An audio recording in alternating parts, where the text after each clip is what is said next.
lifting up Jesus, opening His Word from Australia, Denmark, Israel, Japan, New Zealand, Northern Ireland, Republic of Ireland, Singapore, South Africa, United Kingdom, Thailand, the Philippines, United States, and throughout the world. You're watching Moriel TV.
golden menorah constructed by the Temple Institute for Use in the Holy Temple, which stood in the corridor here in the Old City of Jerusalem for 7 years, has now been moved to a new location on the stairs that lead to the Western Wall Plaza and, in fact, the Temple Mount.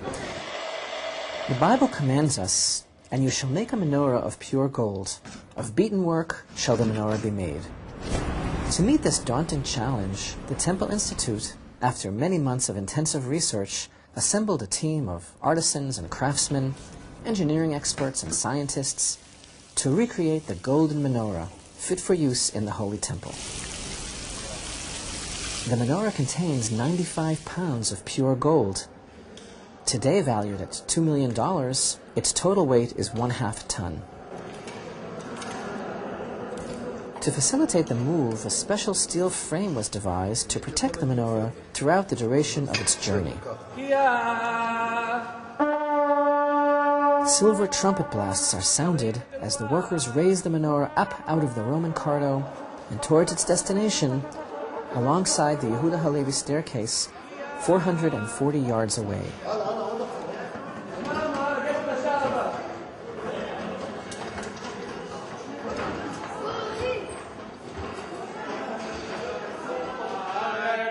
As it enters into the Jewish Quarter Plaza, throngs of onlookers and well-wishers escort the menorah along its way with jubilant song and dance.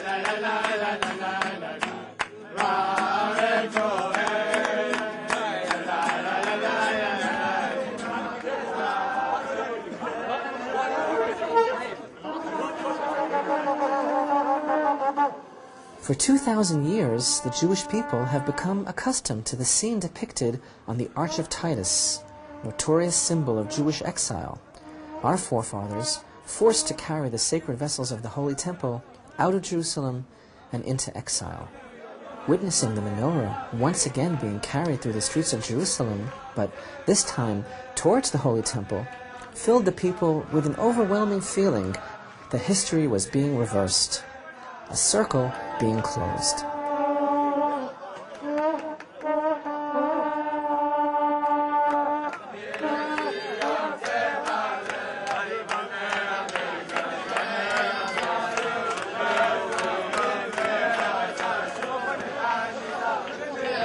Young girls hold the 7 oil lamps, each designed to contain 1/2 lug, 150 grams of pure olive oil.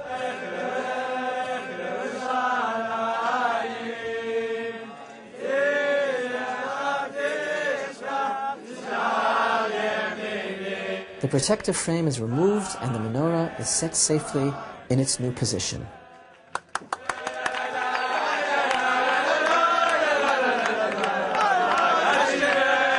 Rabbi Yisrael Ariel of the Temple Institute sets the first oil lamp in place. Yehuda Glick, the Institute's director, along with the moving foreman, places the 7th lamp.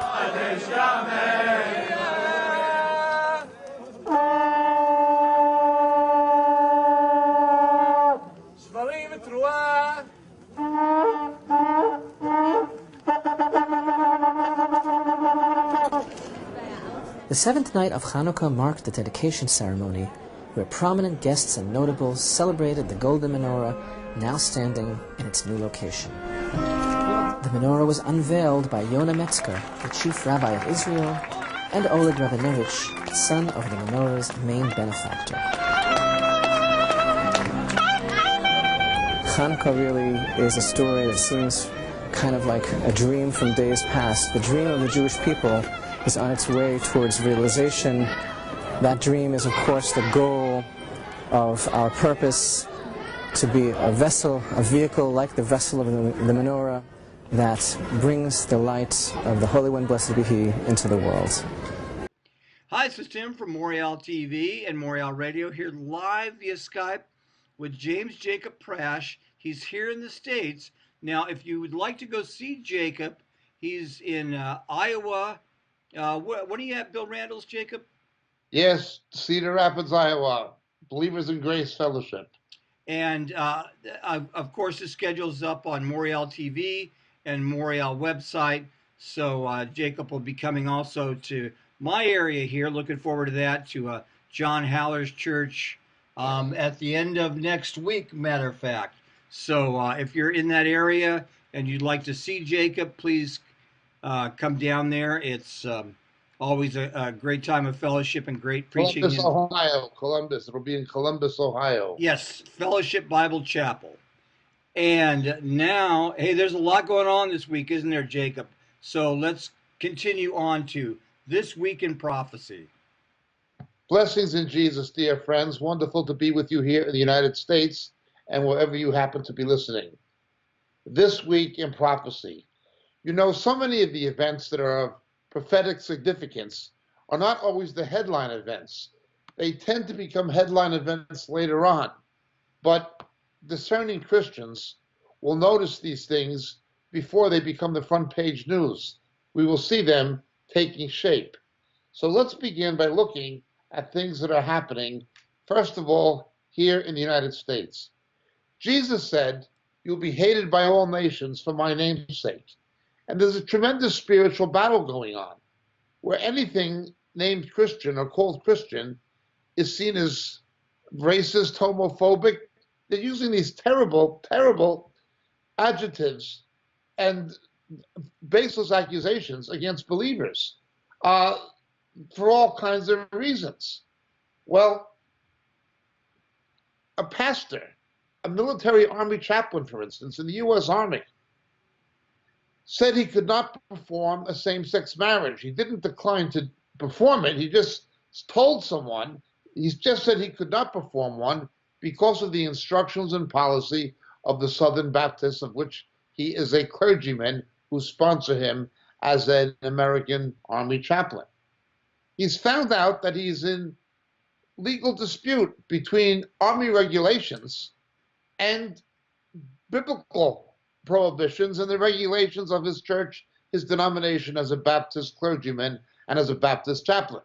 He's being subjected to a military investigation for violating military policy, even though it causes him to go directly against the policies of his conscience, of the scripture, and of his sponsoring church and denomination. These things are going to become worse and worse and worse. Upholding biblical standards is going to become seen as criminal, Let's understand what's happening this week in prophecy in California. In the state of California, there's an effort afoot in the state legislature to pass an amended bill called AB 2943. The California legislature is pushing a new law that really should scare people. It essentially bans the sale of particular books. I am not kidding. This is something that is happening in the state of California. So according to David French over at National Review, Assembly Bill 2943 would make it an unlawful business practice to engage in a transaction intended to result or that results in the sale or lease of goods or services to any consumer that advertise, offer to engage in, or do engage in sexual orientation change efforts with an individual. The bill then defines sexual orientations change efforts as any practice that seeks to change an individual's sexual orientation. This includes efforts to change behaviors or gender expressions, or to eliminate or reduce sexual or romantic attractions or feelings toward individuals of the same sex. Okay, this is insane. I'm sorry, this is insane. This bill is totally crazy. It doesn't matter whether you believe that conversion therapy works. I think the evidence on that is at best mixed and leaning very strongly toward no. But that does not mean that you shouldn't be able to read a book about how to fight particular urges or that urge you to behave in certain ways, right? The entire religious worldview is that you have lots of urges, right? We all have lots of urges, and a lot of those urges are bad for you, and you should resist those urges as much as possible. But under California law, such books could be banned in the state of California. Like, really. And even worse, it says it includes efforts to change behaviors or gender expressions.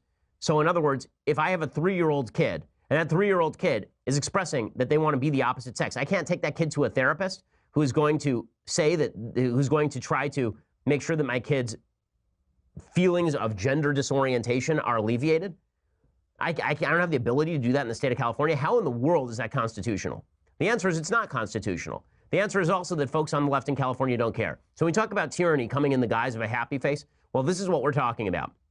The folks on the left in California suggesting, of course, that gender expression is innately baked into the cake, that sexual orientation is innately baked into the cake, and that any attempt by anyone to say any different should be illegal in the state of California is fully crazy and fully violative of First Amendment basic freedoms. It's also not true. Okay, it's also not true. Human behavior changes on a regular basis. Now, I'm not talking about your desires. Your desires may not be changeable. But it is a fact that when it comes to, for example, gender expression, 80% of all kids who identify as cross-gender when they are young grow out of it by the time they are teenagers. And you're now telling me that I have to reinforce that at the state level, and that if I don't, the state is going to sue me? The state is going to punish me? And remember, this isn't just seeking the services of a psychiatrist. This is if I even buy a book about this. If Barnes & Noble carries a book about how to deal with a child who's suffering from gender dysphoria, and that book suggests that you don't have hormone treatment or humor it, that this may actually be a violation of California state law. I mean, this is insane. It's totally crazy. As David French writes, to take one example, large numbers of children who exhibit gender dysphoria eventually desist. Their dysphoria resolves itself as they grow older. Indeed, there's serious research indicating that this is the most likely outcome for a child with gender dysphoria. But under AB 2943, the very act of communicating this truthful and indeed hopeful message could very well lead to legal jeopardy. Not just that, you can see a world in which California goes even further than this and starts taking children out of homes. If you're a parent who says, listen, my little girl is not a little boy, no matter what she says, then you could see the state saying you are now engaging in child endangerment. I cannot imagine the Supreme Court of the United States would uphold this law. I just can't imagine it. Now, maybe a couple of the justices would try to uphold the law, some of the more radical justices, but I just can't imagine that the Supreme Court would say this doesn't violate the First Amendment. It very, very obviously violates the First Amendment. It has already passed through two committees by 8-2 and 8-1 margins. It may come up for an assembly vote this week. And of course, this is the future of California is the future of the left. So if you wonder why folks on the right are so unwilling to make bargains with folks on the left about social issues, this is the reason. Because social leftists are interested in not only changing minds, but enforcing that change on people from above using the power of government. I mean, this is truly evil stuff. Suggesting to people they shouldn't be able to buy books they want to buy, suggesting to people that they shouldn't be able to bring kids to the therapist they want to bring kids to, is just insane and evil. It really is. And the fact that California is pursuing it demonstrates how crazy the left has gone on social issues particularly. AB 2943, where it will be illegal in California to engage in the sale of any literature that is critical of homosexuality. It will be considered hate literature. Now, this obviously is an attack on the Constitution and freedom of the press. It's an attack on intellectual freedom. Again, in the United States, the First Amendment, the Second Amendment, the Fourth Amendment, and now attorney-client privilege are all under active attack from the alt-left, as are Christian rights. And this bill, if it is ratified in California, AB 2943, and signed by Governor Jerry Brown, will make it illegal to sell Christian books discussing homosexuality and people who were born again, who were saved out of the homosexual lifestyle background, and how they were rehabilitated, to use their own language, coming into heterosexuality from a homosexual background. This can be called hate literature and can be arrestable and criminally prosecutable. All you've got to do is sell a Christian book. Now, technically, this could include the scripture. 1 Corinthians chapter 6, 1 Timothy chapter 1, Romans chapter 1, Leviticus chapter 18. All of these speak adversely of homosexuality as being morally abominable, as being a sin that God will judge. Well, there are those who want to call it hate literature. Now, precedents for this have already been set in Canada and Sweden, with massive fines for pastors simply preaching from those texts. The religious freedom we have had in the Protestant democracies, including the United States, is well under assault. Understand something. The attacks you see on the Constitution, on attorney-client privilege, on the First, the Second, and the Fourth Amendment, all of those things will be used eventually to persecute Christians if Satan has his way. And in a godless nation that's rejected God, Satan is having his way. I would like to believe as much as anyone we're going to be raptured out of here before any of these things really take firm shape. But the fact of the matter is, I go to too many countries where people are already criminally prosecuted for upholding biblical values. Too many. Let's continue understanding what's happening this week in prophecy. We would urge people to pray against AB 2943 in the state of California and urge Christians in California to write their state assemblymen opposing 2943. But again, this is just the beginning. We know what's coming. I would refer people to our teaching tape, Not Even a Minyan, which we did several years ago, and we warned that militant homosexuality will become more militant and will be the keystone, the cornerstone of persecution of the true church.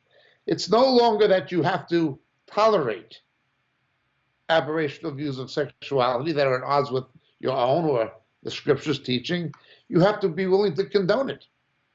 Now, again, you've got some people like Tony Campola and Carl Lenz from Hillsong and Steve Chalk in the UK who have caved in on these issues, who are compromising on these issues.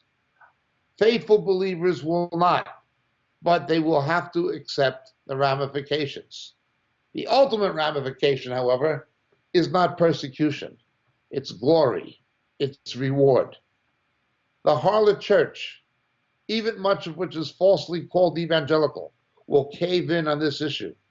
The true church will not, even if it means losing buildings, losing tax-exempt status, it will not. Other legislation is being proposed in California that says that homeschoolers must be subject to the same safety requirements as institutional schools, including fire inspections. So they want to send fire inspectors around to the homes of parents, largely Christian parents who homeschool, with the view of carrying out a fire inspection where you have fire drills and everything that you'd have in a state school. Again, they're going to use other types of legislation, laws on the books that initially appear innocuous, but they will be used against the people of God. They'll be used against the children of God. We warn about this on our teaching on Daniel's chapter 3 and 6, the furnace of affliction. We explain how they just wanted to get the law on the books. Once they get the law on the books, they were able to force the king to enforce it, even against his own will and conviction. We warned that this is what was going to happen more than 10 years ago, and it is taking shape exactly as we said, straight from the book of Daniel. Again, we need to be prepared for what's coming. We need to know how to anticipate it. These things are very much taking shape. They're going after evangelical chaplains in the military. They're going after Christian homeschoolers. They're going after Christians who disagree with homosexuality, same-sex marriage, lesbianism, etc. And they're trying to use the force of law to do it. California will be the pioneer state, followed by New York, of course. And what happens in those states tends to influence the rest of the country. Nonetheless, the Lord is coming, and he will put an end to these things.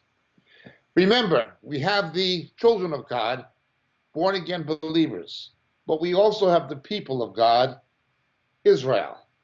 At the University of Texas in San Antonio, a Jewish American organization headed by David Horowitz, a former left-wing socialist who became a conservative, and his Freedom Center were banned from the campus because they distributed literature, challenging literature that was distributed for the opposition to Israel by an organization calling itself Students for Justice in Palestine, which is funded by the American Muslims for Palestine, which also gave $12.4 million to the terrorist organization Hamas.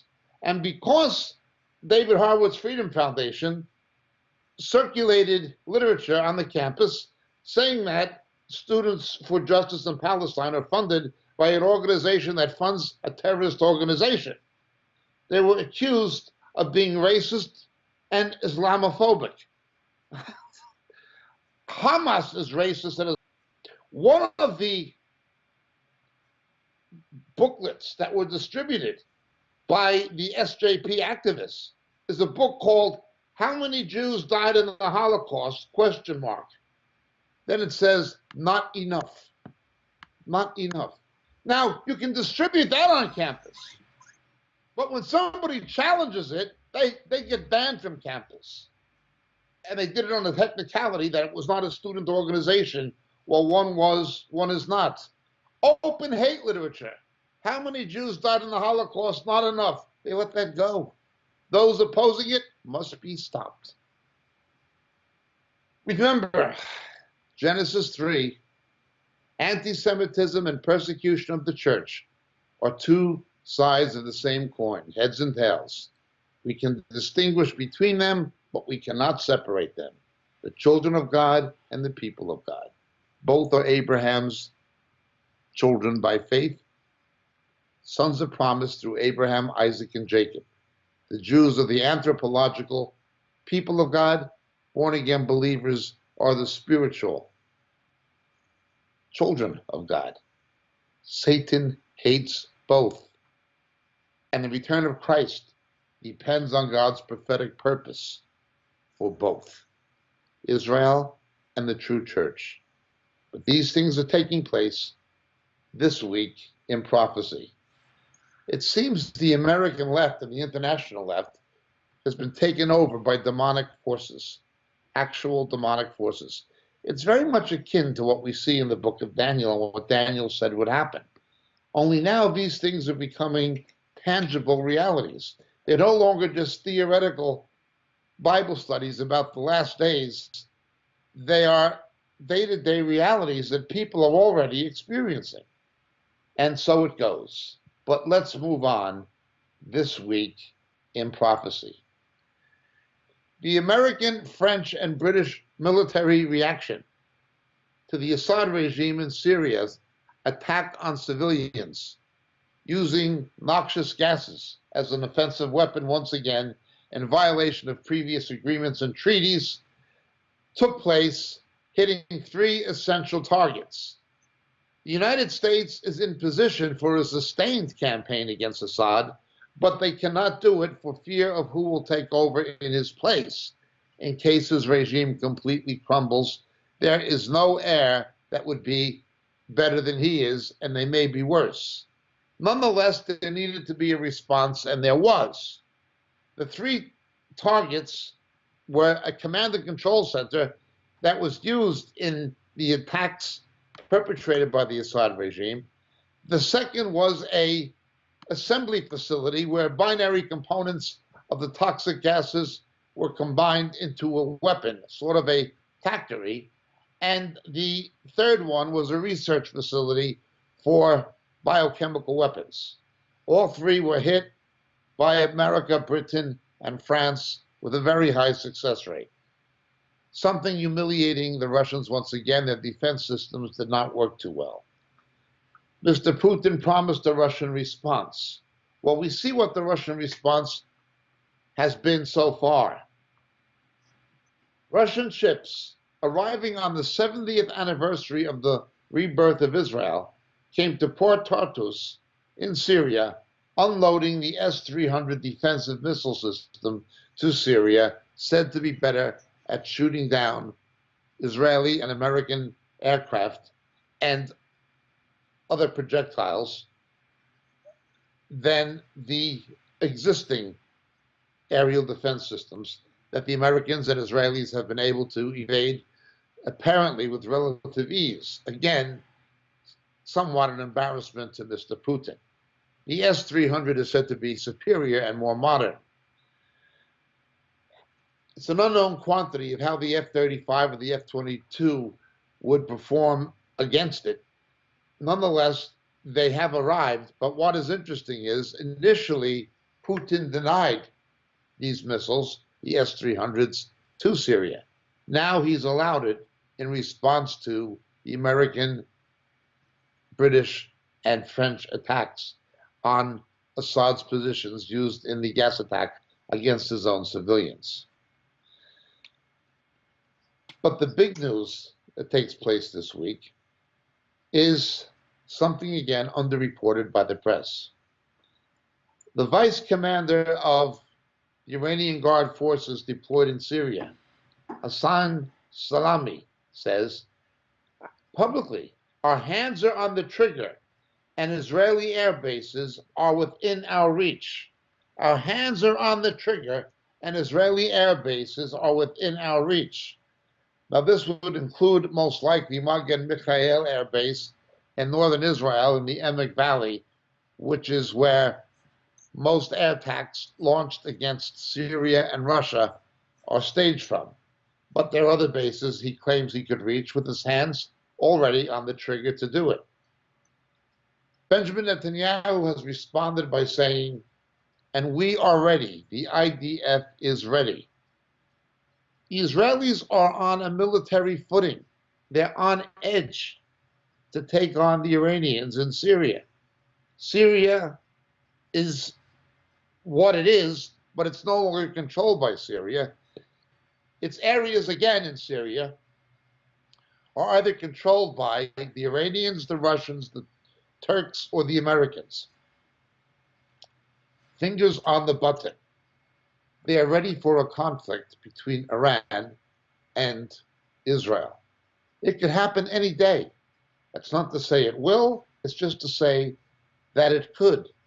Bearing in mind, a drone has already crossed into Israel and was downed, but bearing in mind the Israelis have carried out multiple air incursions into Syria and attacked Iranian targets. This week in prophecy, our hands are on the trigger. Your bases are within our reach. Say the Iranians, go ahead, pull the trigger, says the Israelis, and see what happens. We have warned that the Israelis can take out 75% of the Iranian economy very quickly by demolishing Karg Island. The IDF, the Israeli Air Force, the IAF, could take out Karg Island, responsible for 75% of the oil revenues exported from Iran. That would amount to a 75% reduction of economic output. It's an oil-based society. There's not much else in their export market other than oil and oil byproducts. This high vulnerability is there. Now, if the Israelis were to take out Karg Island, it would result in a spike in oil prices, going back higher, perhaps to $80 or $90 a barrel. This could be countered, however, not simply with fracking, but by a secret agreement between the United States, Saudi Arabia, and Israel that Saudi Arabia would increase oil production. Saudi Arabia simply needs to put a pipe in the sand and begin pumping. It's the one country that can increase oil output on a large scale with no problem, technically or financially. If the Israelis, together with the Americans, worked out a deal with Saudi Arabia, Karg Island could be taken out. The Iranians must be aware of this reality. But it's beginning to heat up again, and it's heating up this week in prophecy. It's once again, just like Daniel chapter 10, the principality, the prince over Persia is on the warpath, just as the scripture says was going to happen. Saudi Arabia, however, finds itself in a precarious situation once again. With the reforms of Prince Mohammed bin Salman, there's an air of change in Saudi Arabia, but there's also an air of resistance, partially because of Saudi Arabia's involvement in the conflict in Yemen, and partially because of internal discontent. You've got 70% of the Iranian population is under 35 years of age. with high unemployment among the youth. They are anti-establishment largely. On the other hand, the old guard, the old Wahhabist clergy, the Salafists, do not like their power being taken from them or eroded by the reforms brought about by Prince Mohammed bin Salman. There has been an attack inside Saudi Arabia in southwest Syria province. 4 policemen have been killed. The terrorists were either captured or killed, but it does show that trouble is brewing in Saudi Arabia. There can be another attempt at a coup d'etat at the House of Saud. Who would take over? God forbid it should be the Salafist clergy. Nonetheless, Saudi Arabia is not a stable country. It is a rather unstable country, and we see that instability this week in prophecy. Going back to Syria, part of the response of the Syrians has been to galvanize and to increase their efforts to remove all opposition to Mr. Assad. There is the Kalamun offensive in the Batra Mountains near Syria. Assad, with the Russian backing and with the assistance of Iran, is moving to quash all opposition to his regime in the area that he controls. It is the area controlled by America and the area controlled by Turkey where he is impotent, with the Euphrates being a major part of the border between the 2 main areas of control held by the United States and held by Syria, Iran, and by Russia. Mr. Putin is afraid of losing face. He's not been able to respond or do anything directly after the Franco-American and Anglo-American attacks of last week, but he is certainly acting by bolstering the Assad regime. The West, once again, in a precarious situation. Damned if they do, damned if they don't. They would love to get rid of Assad, but who is going to take his place? They do not want to leave another vacuum, as Barack Obama did, or as George Bush did, where an even worse villain will take over. But let's move on now to Turkey. Turkey features strongly in end-time prophecy, and its role is too often underreported by the Western press. Major things have happened in Turkey this week. We know that Mr. Trump has become involved in the efforts to have the American pastor Andrew Brunson released. He was put on trial on Monday and is now back in prison, sentenced to an amount of time in that prison where he's likely to die there unless he's released. It is believed that the Turkish government of Erdogan is using him as a bargaining chip.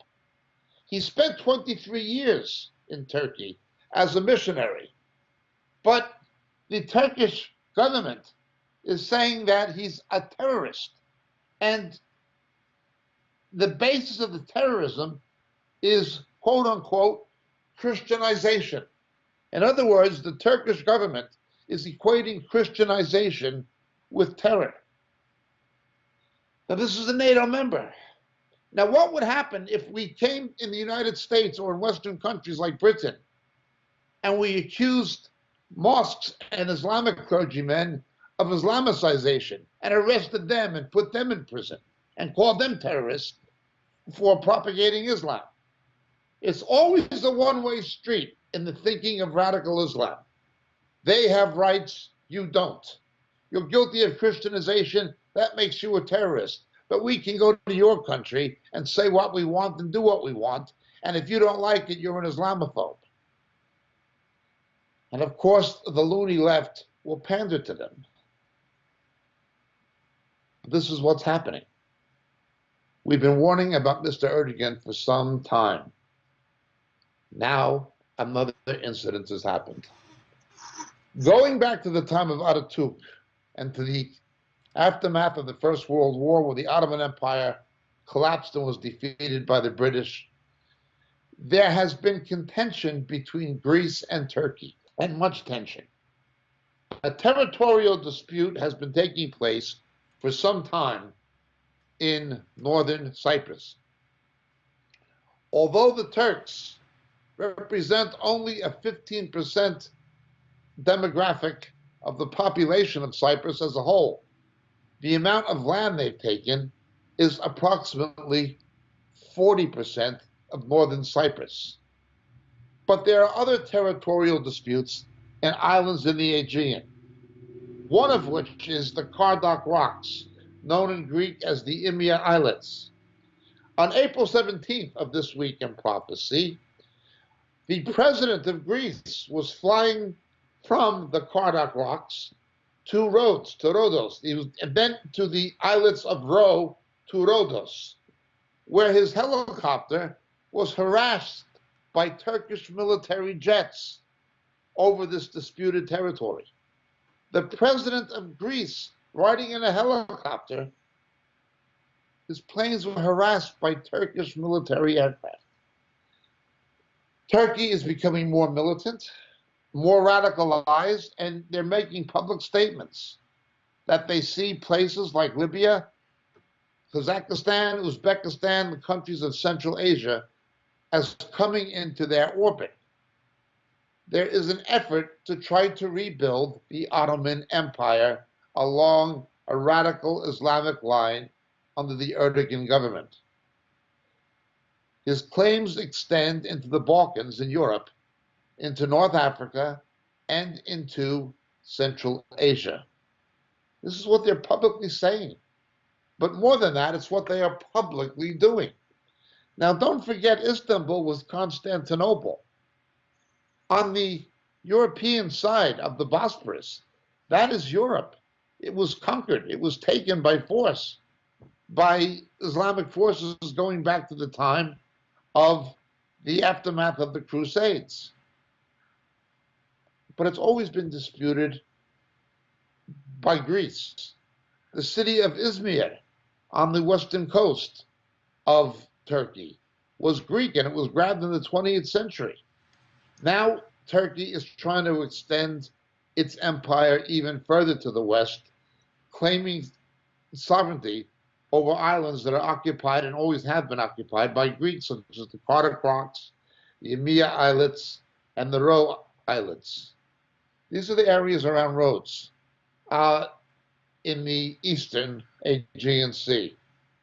What Erdogan's game has been is to make more and more demands from America, from Europe, and the West to keep him in the NATO orbit, out of the Russian orbit, given his control geographically of the Dardanelles and the Bosporus Sea. That is the only channel from the Mediterranean and the Aegean into the Black Sea, and from the Black Sea into the Aegean and Mediterranean. Strategically highly important, always have been. The site of the Battle of Gallipoli in the First World War, and so forth. And he's playing that card.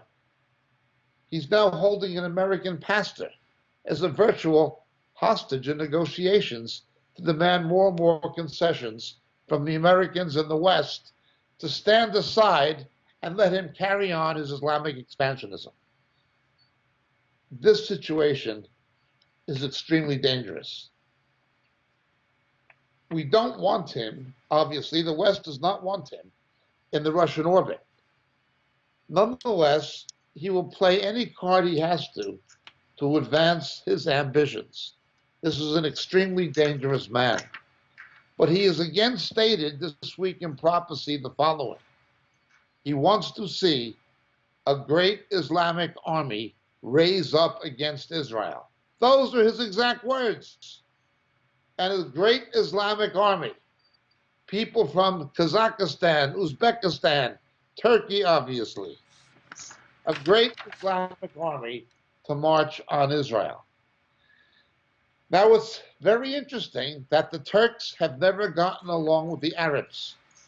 During the era of the Ottoman Empire, the Turks subjugated the Arabs. treated them like serfs, almost like slaves. They still don't like the Arabs, and the Arabs generally don't like them. It was the Turks who once destroyed the Kaaba, the actual holy stone, as they call it, of Islam in Mecca. They actually destroyed it at one time. They're not the flavor of the month. They're not the flavor of the year. They're a poison taste to the Arab world. Nonetheless, they are Muslim. But if you look to the nations he's trying to draw into the orbit of Turkey, again, apart from Libya, which he named as a place where they have interests, he calls them his brotherly countries, and they are all Asian Muslims, non-Arab. It fits Ezekiel 38 and 39 like a glove. The only country that is today Arab, named in the constellation of nations that will come against Israel in the alliance, is Libya, the one named by Erdogan. The others, it's Iran, it's Turkey, and these other nations. We're told that the Euphrates would somehow be a barrier, and ultimately the Antichrist would open that barrier, coming in a satanic presence, having the key in the book of Revelation, chapters 8 and 9, to open the floodgates at the Euphrates to allow for an invasion of Israel. Is this a Revelation chapters 8 and 9 scenario taking place? Is it a Gog and Magog scenario taking place? Is Gog and Magog the same as Revelation 8 and 9? These are questions that need to be asked. Not easy to answer with any certitude. Nonetheless, what is obvious is the configuration of nations is coming together exactly as the scripture said, Israel being at the center of it. We warned in our teaching on Daniel 10 that there would be a conflict between the Greek world and the Iranian world. That is the Persian world. And we're beginning to see this happening already via Turkey. There has been something of a rapprochement already between Turkey and Iran. It's not difficult, not only to conspicuously observe how accurate the scriptures are, but not difficult to see how a prophetic scenario like this could play out practically. Are there two battles of Gog and Magog, one after the millennium and one before? I personally think so, though I'm not absolutely dogmatic. But if there is, it has to match what's happening now. Turkey, Iran, Russia, in some kind of an alliance. No Arab countries apart from Libya, but the countries of Central Asia.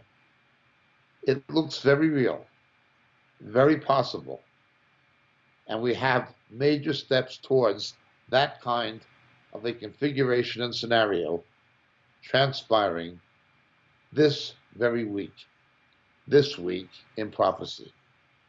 Meanwhile, watch for conflict between Israel and Iran, and watch it carefully. When you use language like we have our finger on the trigger, and when you have Iranian Revolutionary Guards in Syria close to the Israeli border, and the Israelis have said, go ahead, make your play. Virtually, that's what Bibi has said. You know the situation is not just a powder keg. It's a powder keg that has someone playing with matches on top of it. Something can happen very quickly. And we see that this week in prophecy. Again, please pray against the AB 2943 in California. This legislation is designed to oppose Christians and the body of Christ and to attack the rights of Christians to uphold their convictions in the areas of traditional heterosexual marriage and so forth. The attack on homeschoolers that's taking place or beginning to take place in the United States, particularly California, and the situation concerning evangelical chaplains in the military. We also urge people to continue to pray for President Trump and for Mr. Pence and their government. They are sympathetic to the plight of believers, the persecution of believers, the rights of believers. If they are not influenced by our prayers, they'll be influenced by something worse. I could see a very bad situation happening if the Labour Party came back to power in Britain and the Democrat Party came back to power in the United States in its present form, controlled by the left, where you'd have a massive and quick erosion of Christian rights, among other things, and abandonment of Israel, as was attempted to be engineered by the Obama administration. And obviously, in addition to these things, a resurgence of America's enemies in the face of a perceived American weakness. The reason Syria and Russia and China have been taking these aggressive steps is because of the perceived weakness of the United States that was made possible by Barack Obama, by Hillary Clinton, and by John Kerry. Now that America is strengthening up, the left does not like it. But remember, it's not about the left or the right. There's a battle over Israel. There's a battle over the right to preach the gospel. There's a battle over the right to uphold biblical morality. On back of these political conflicts, there are angelic and demonic forces crossing swords with each other. We are in the center of it, and we need to observe the world that way. Watch and pray. My name is James Jacob Prasch. That has been This Week in Prophecy. God bless and thank you for listening. Thank you, Jacob.